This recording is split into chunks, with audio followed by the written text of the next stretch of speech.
Good evening, seekers of truth, keepers of legacy, and listeners who believe that history is not just written in books, but carried in the hearts of those brave enough to defy it. I am the Duke of New York, and this is Faces of History, where we peel back the layers of time to stand face to face with those who reshaped what it means to serve, to sacrifice, and to stand unflinching at the crossroads of chaos and compassion. Tonight, we gather by the flickering lantern light of battlefields long gone. We listen for the footsteps of a woman moving through cannon fire and carnage, a woman armed not with a rifle, but with bandages and an iron will. Tonight, we honor Clara Barton, the shy girl who became the angel of the battlefield, the teacher who built schools where there were none, the clerk who demanded equal pay, the nurse who brought hope to the dying and dignity to the forgotten, and the relentless visionary who founded the American Red Cross. Her life is a testament that sometimes the greatest acts of courage come not from a saber's edge, but from an unyielding belief that mercy can heal even the deepest wounds. Our story begins on a cold Christmas day in 1821 in the small village of North Oxford, Massachusetts. While the snow drifted against wooden doors and the fire crackled in a modest farmhouse, Clarissa Harlow Barton, Clara, drew her first breath into a world that didn't yet have a place for her quiet kind of courage. Clara was the youngest of five, her brothers and sisters older by at least a decade, bustling with the energy of farm life and frontier dreams. The Barton household was strict but warm, the walls echoing with the sermons of New England piety and the stories of a nation still young enough to remember the smell of revolution. Her father, Captain Stephen Barton, had been a soldier and a farmer. He told young Clara tales of the battlefield, of patriots and sacrifices, of rations shared in winter and bullets whistling through trees. He spoke of duty, a word that would stick to Clara like a second skin for the rest of her life. But where her father's spirit was loud and outward, Clara's was hidden, tucked behind a pair of watchful eyes and lips that trembled whenever the world looked too directly at her. She was painfully shy, so shy that when relatives visited, Clara sometimes hid under the furniture or stayed silent for hours rather than speak up. Her mother, Sarah, did not understand this softness. She fretted over her youngest child, worried that a girl so timid would be crushed by life's harshness. But Sarah did not know that in Clara, quiet did not mean weak. It meant observant. It meant a mind like a sponge, absorbing every detail, every lesson, every injustice.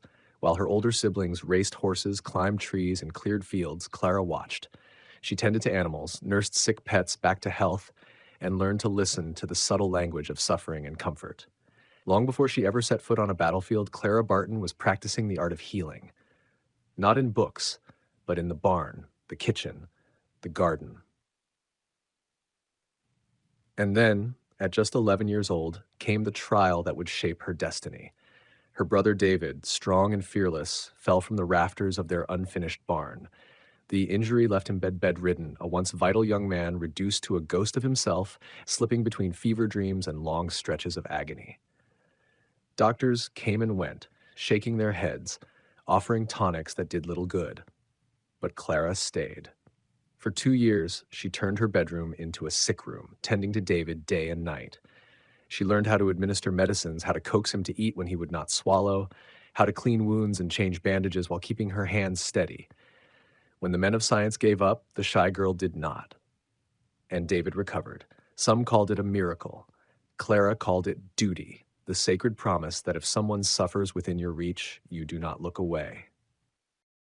Yet for all her devotion, Clara's softness made her an easy target in school. Her teachers scolded her for her timidity. Fellow students mocked her stammering answers, her blushes, the way her eyes dropped to the floor rather than meeting theirs. But if the world pushed, Clara Barton did not push back with fists or shouts. She pushed back by serving, by working harder than anyone else, by pouring her entire fragile-seeming self into learning everything she could: arithmetic, spelling, history, lessons that were often closed to girls in those days.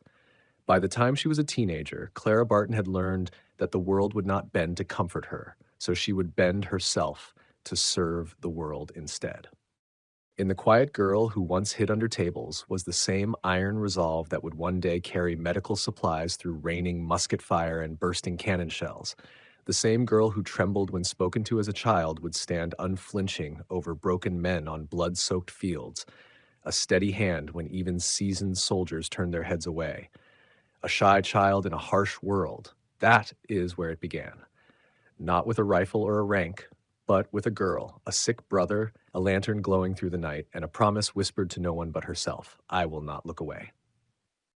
Next, we see what happens when that shy girl grows up, when Clara Barton trades the safe walls of the family home for the rough floors of one-room schoolhouses, when the child who hid from voices finds her own and uses it to teach, to lead, and to fight for a fairer chance for every child, no matter how small, how shy, or how poor. When we last left Clara Barton, she was the shy child who refused to look away from suffering, who learned early and painfully that comfort is a luxury and duty is a calling. But growing up poor in rural Massachusetts meant that for a girl like Clara, dreams were not written in gilded letters. They were stitched together in moments of opportunity, rare and easily stolen away.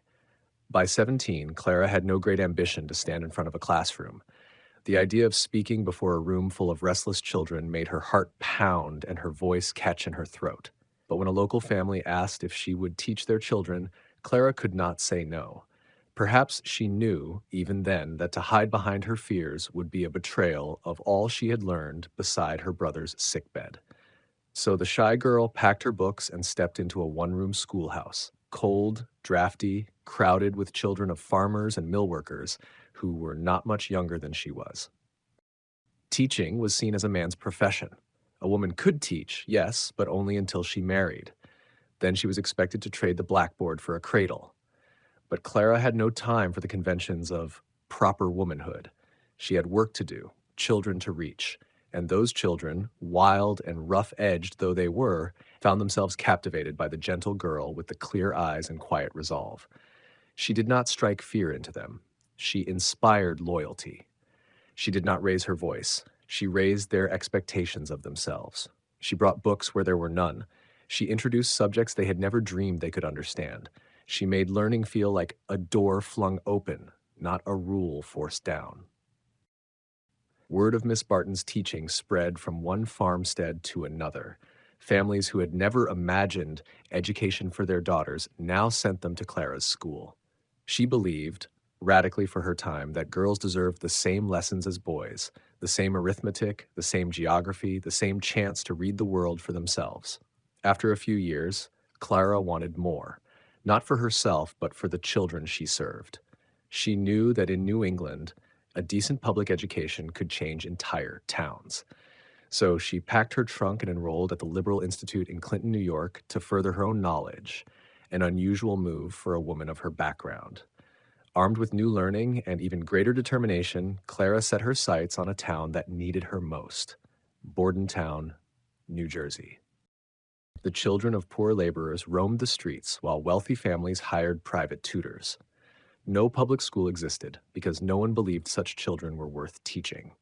Clara knocked on the doors of the town's leaders and laid out her vision: a free school open to all, funded by the community, where every child, girl or boy, rich or poor, would sit side by side to learn. It was an outrageous idea.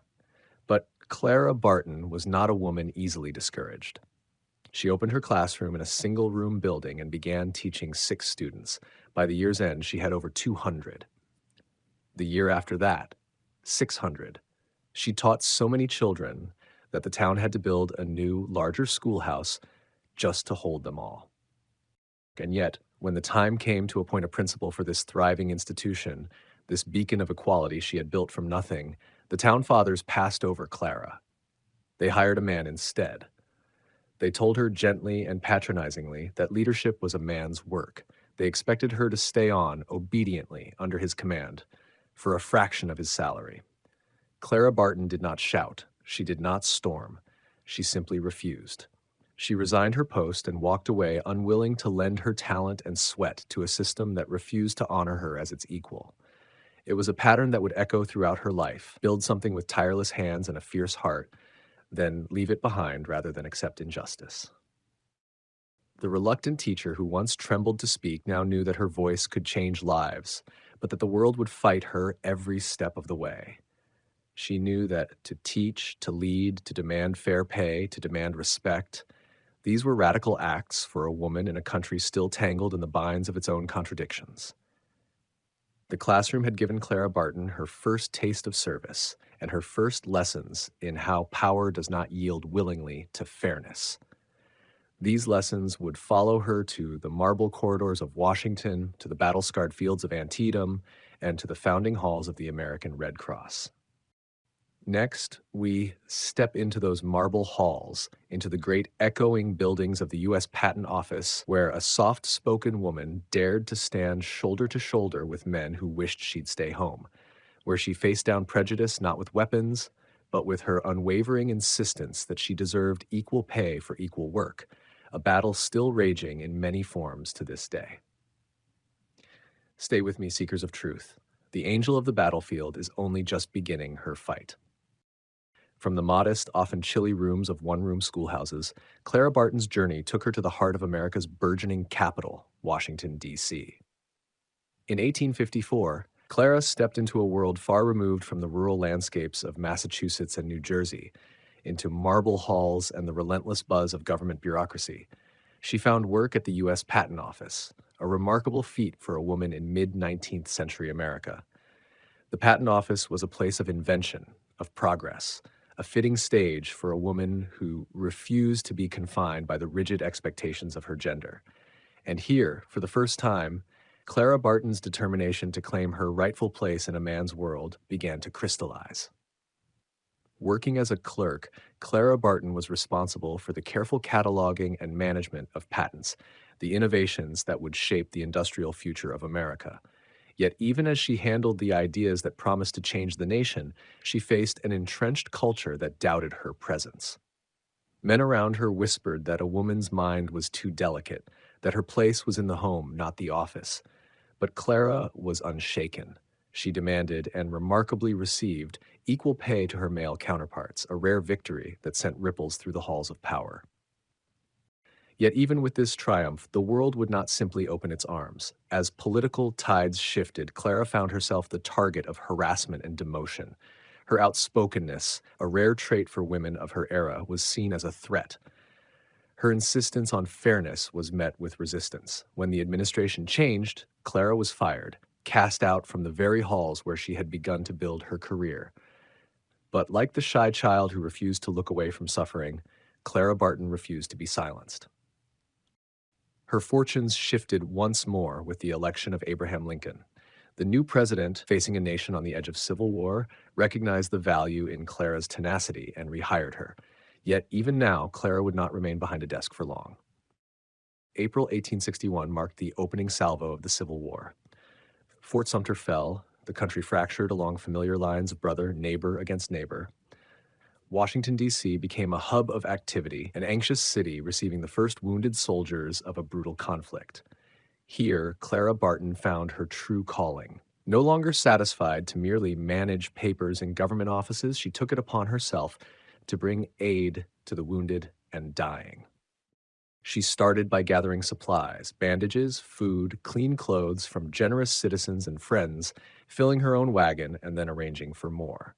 But the bureaucracy of the war effort was slow, clumsy, and often indifferent to the needs of soldiers caught in the crossfire. Clara refused to wait. She made her way to the railheads where the wounded arrived, setting up makeshift stations to provide care. She treated wounds, soothed fears, and nursed bodies shattered by musket balls and cannon fire. Her presence, calm, resolute, and unwavering, earned her the nickname Angel of the Battlefield. But Clara was not content to merely patch wounds. She saw the deeper failures: the lack of organized medical care on the front lines, the absence of coordinated supply lines for medical necessities, the indifference of officials who saw soldiers as mere statistics. She wrote letters to government officials, to generals, pleading for better conditions, for more resources, for the dignity of those who fought and suffered.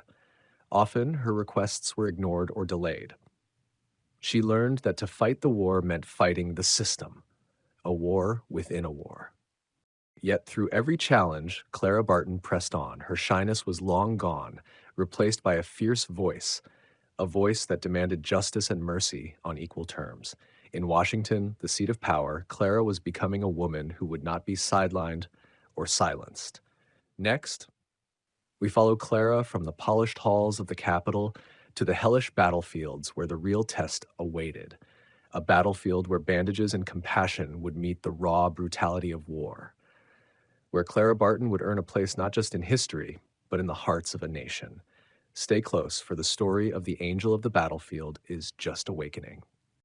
The roar of cannons, the thunder of marching feet, the anguished cries of the wounded, mingling with the moans of the dying. This was the cacophony of the Civil War's bloodiest battlefields. And into this hell stepped Clara Barton, a woman who had spent her life quietly watching, learning, and preparing for the moment she could no longer stand on the sidelines. It was 1862. The Battle of Antietam, the single bloodiest day in American history, left nearly 23,000 men dead, wounded, or missing. The scale of suffering was unimaginable. Medical supplies were scarce. Medical personnel were overwhelmed. The wounded lay in muddy fields, crying out for help, many left unattended for hours or even days. Into this scene walked Clara Barton, undeterred by the danger, unbowed by the scale of misery. She had no official position, no uniform, no army behind her. What she carried was something far more potent: determination. With nothing but a bag of supplies and an iron will, she moved from one wounded soldier to another, bandaging, dressing, comforting, often working through the night. The soldiers she tended called her the angel of the battlefield, a name born not of vanity but of respect for the kindness and courage she embodied. Unlike many of the male surgeons and doctors, who often avoided the worst of the carnage or were overburdened by the sheer numbers, Clara Barton was relentless. She would sit beside a dying man, hold his hand as he breathed his last, and whisper words of comfort no one else dared offer. Her bravery went beyond the physical dangers of the battlefield. She faced scorn and skepticism from the military establishment, who viewed her presence as unconventional, even inappropriate. Some officers believed a woman's place was not amid the blood and gore, but behind a desk or in a kitchen. But Clara Barton was undeterred. She knew that the war was not just about battles and strategy, it was about humanity, about the lives shattered and the souls in pain. And she was there to serve. Clara's efforts did not stop at direct care. She became a crucial link between the wounded and their families back home. In an era before widespread communication and with battlefields scattered across states, many families had no idea if their loved ones had survived. Clara took it upon herself to track the missing, to send letters, and to deliver messages, sometimes personally visiting homes with news while bringing relief and closure to anxious families. Her network grew, connecting soldiers on the front lines to the women and children waiting in uncertainty. She also fought against the inefficiencies and cruelty of the military supply system. Where official channels failed, Clara Barton filled the gaps. She organized collections of medical supplies and food, rallying citizens in the North to support the wounded. Her efforts earned the respect of many soldiers and officers alike, but not without friction. The male-dominated military hierarchy bristled at her independence. Some tried to bar her from battlefields, others accused her of overstepping her bounds. But Clara Barton did not retreat. When the government failed its soldiers, she stepped forward. Her presence at Antietam was just the beginning. Over the next 3 years, Clara Barton would travel with Union armies through some of the most brutal battles of the Civil War: Fredericksburg, Chancellorsville, Gettysburg. At Gettysburg, she famously worked tirelessly among the wounded for days, distributing supplies, administering care, and bringing hope where hope was scarce. She became a symbol, a beacon of mercy amid madness, and her work laid the foundation for the future of battlefield medicine and humanitarian aid. But the war was not over, and neither was Clara's fight. The battlefield was just the first front in her lifelong crusade to care for those in need. As the war drew to a close, Clara Barton turned her attention to a new mission, one that would take her beyond the fields of war, beyond the borders of America. Next, we explore how the angel of the battlefield transformed from a wartime nurse into a founder of one of the most enduring humanitarian organizations the world has ever known, the American Red Cross. Stay with me, seekers of truth. The legacy of Clara Barton is just unfolding.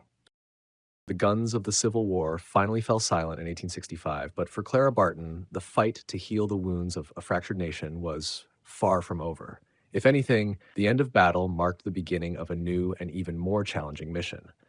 She had seen firsthand the chaos and suffering war leaves behind, the forgotten wounded, the displaced families, the survivors left to pick up shattered lives. And she had no intention of stepping away. But Clara Barton was not just a healer of physical wounds. She was a visionary, a woman who understood that compassion must be organized, persistent, and relentless if it was to reach those who needed it most. The Duke of New York, her journey toward founding the American Red Cross began in 1869 when she traveled to Europe. There, she encountered the International Red Cross, a fledgling organization founded in 1863 in Switzerland, dedicated to providing neutral, impartial aid to the victims of war and disaster. Clara Barton was captivated. Here was an idea that aligned perfectly with her own philosophy: mercy without borders, aid without prejudice.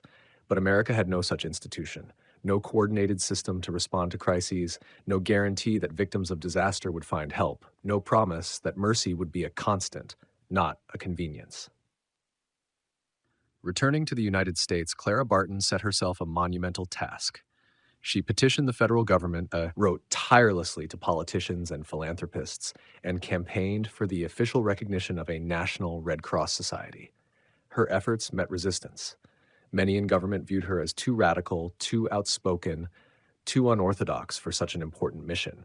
Others simply did not understand the need for a civilian aid organization separate from military efforts. But Clara Barton's persistence was unyielding. She knew that in a country prone to natural disasters, floods, fires, epidemics, a structured, reliable humanitarian response was essential. Finally, in 1881, the American Red Cross was officially established, with Clara Barton named its first president. She was 60 years old, an age when many might retire, but Clara's work was just beginning. Under her leadership, the Red Cross organized relief efforts for some of the worst disasters of the era: the Great Blizzard of 1888, the Johnstown Flood of 1889, and numerous epidemics. She mobilized volunteers, coordinated supply chains, and fought tirelessly to raise awareness of the organization's mission. Clara Barton's vision went beyond disaster relief. She believed in empowering individuals and communities to be prepared, to care for each other, and to embody the Red Cross's principles of neutrality and impartiality. She traveled relentlessly, often at her own expense, to inspect disaster sites and personally oversee aid distribution. Her hands-on approach and heartfelt compassion inspired countless volunteers, setting the tone for the organization's enduring legacy. Disagreements over management and eventually led to her resignation in 1904. But even as she stepped away, Clara Barton's imprint on the American Red Cross and on the very idea of humanitarian aid in the United States was indelible. Clara Barton did not just respond to history, she shaped it, carving out a legacy of compassion and service that would ripple through generations. Next, we will explore Clara Barton's final years, the quiet dignity of a woman who had witnessed unimaginable suffering, but never lost faith in humanity's capacity for kindness. Stay with me. When Clara Barton stepped down from the American Red Cross in 1904, she was 82 years old, an age when most would retreat to a rocking chair by the fire, content to let the world turn without them. But Clara Barton was not most people. For her, service was not a chapter of life. It was life itself. Even after leaving the organization she had willed into existence, Clara's restless energy refused to fade. She turned her farmhouse in Glen Echo, Maryland, into a headquarters, a museum, and a refuge for anyone who needed her wisdom, or simply a meal and a kind word. That house, built near the Potomac River, became her sanctuary, a place where she could reflect on decades of relentless work and ceaseless giving. Though she was often frail in body, her mind remained razor sharp. Visitors, journalists, fellow reformers, curious admirers would come to Glen Echo to sit at her table to hear stories of battlefields and bandages, of impossible odds faced down by a single woman with a lantern and unyielding resolve. She wrote her memoirs, lectured when she could, and kept up a torrent of correspondence that reached every corner of the country. Even as the 20th century dawned, an era of new machines, new wars, new ways of seeing the world, Clara Barton's legacy still felt necessary, still urgent. She remained outspoken on causes that mattered to her: the rights of women to work and lead, the plight of prisoners of war left forgotten, the promise that mercy should never be rationed only to the powerful. She gave speeches. Her voice, once shy and tremulous, now carried decades of authority and iron-willed belief that compassion could never be wasted. But time, as it does, caught up with the angel of the battlefield. On April 12, 1912, Clara Barton's long, remarkable life drew to its quiet close. She died in her home at Glen Echo at 90 years old, her passing as gentle as the many nights she spent by the bedsides of the wounded, whispering them toward whatever lay beyond pain. When the news of her death spread, America paused to remember. Veterans who had once felt her hands bind their wounds wrote tributes in local newspapers. Nurses who had followed her example told her story in schools. The Red Cross, the living monument to her vision, carried on, a testament that no single flame burns out when it ignites 1,000 more.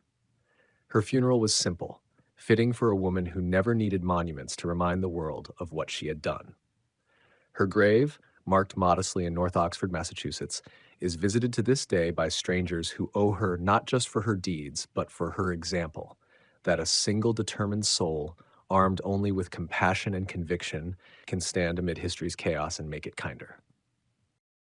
Clara Barton's legacy lives on whenever a Red Cross banner unfurls beside an ambulance on a flooded street or when a volunteer bandages a stranger's wounds in the aftermath of disaster. Her spirit lingers in every crisis center, every field hospital, every battered town that finds hope when hope seems impossible. She taught us that courage is not the absence of fear, but the refusal to turn away. That mercy is not weakness, but the highest expression of human strength. That serving others, especially when the world is at its darkest, is the surest way to light a candle that will burn far beyond our own years. Tonight, we stand in the glow of Clara Barton's lantern, the same light that flickered through gun smoke at Antietam, that burned in letters she wrote to grieving mothers, that still burns whenever we choose to help rather than look away. She began as a shy child in a harsh world and ended as one of the fiercest spirits to ever grace the battlefield of human suffering. She was the angel of the battlefield. She was the founder of the American Red Cross. She was, and remains, Clara Barton. Clara Barton lived a life that refused to wait for permission. She did not ask to lead armies of nurses. She simply did it. She did not wait for men to give her a desk or a title. She found her mission in the blood and ruin of a country at war with itself. Tonight, we remember her not just for what she did, but for what she proved, that the battlefield is not always won with bullets, but with the courage to stand where others run away. She taught us that mercy is not weakness, that to kneel beside the broken is the bravest act of all. That service, real service, asks us to risk not just our lives, but our certainty that the world must stay the way it is. May we honor Clara Barton by asking, who still waits for us to kneel beside them? You have been listening to Faces of History, with me, the Duke of New York. Until next time, keep questioning, keep remembering, and look closely at the faces of history, for you might just see your own reflection staring back. Good night.